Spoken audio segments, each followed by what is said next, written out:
ደስ ይላል። እና እስኪ ለእናንተም ላስጎብኛችሁ የሚለውን ነው ይዤላችሁ የመጣው ቤተሰቦች። ታውቃላችሁ የሰውን ሀገር መመኘት የሰው ሀገር የሰው ነው ሁልጊዜም እና በሀገራችን ደስተኛና ርዚቃችንንም በሀገራችን ያደርግልን። በውጭ የምትገኙ ኢትዮጵያውያኖች ሁሌም ቢሆን ዱዓዬ ሰላምና ጤናችንን ሰጥቶን በሀገራችን ያብቃን። ያልታሰበ ርዚቅ በሀገራችን ይስጠን። ነገር ግን ሀገራችን ሰላም ስኮን ሁሉ የሚመጣውና ሀገራችን ሰላም ሆኖ ይህን ነገር በሀገራችን የምናያለ ያደርገን እላለሁ ቤተሰቦቼ።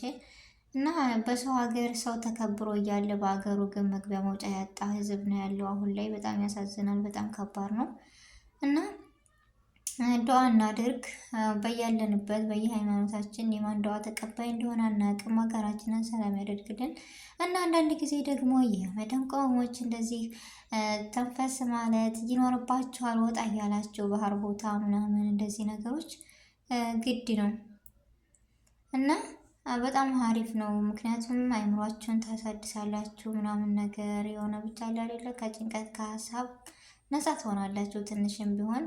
ያው አንዳንዶች ከልጅ ጋር ወጣ ምናምን የምትሏላችሁ ነገር ግን ስህተት ነው። አንዳንድ ጊዜ ወጣ ስትሉ ብዙ አየር አግኝታችሁ ትመለሳላችሁ ምናምን ነገር እና ወጣችሁ ዘና ብላችሁ ሀገር አይታችሁ ምናምን መመለሱ ራሱ ትልቅ ነገር ነው እና ምን ልላችሁ ፈልጌ ነው፣ አንዳንድ ጊዜ ለራስን ቦታ መስጠት ግድ ነው። እና የዛሬ ቪዲዮ ይሄን ይመስላል ቤተሰቦች። ሁላችሁንም ከልብ አመሰግናለሁ።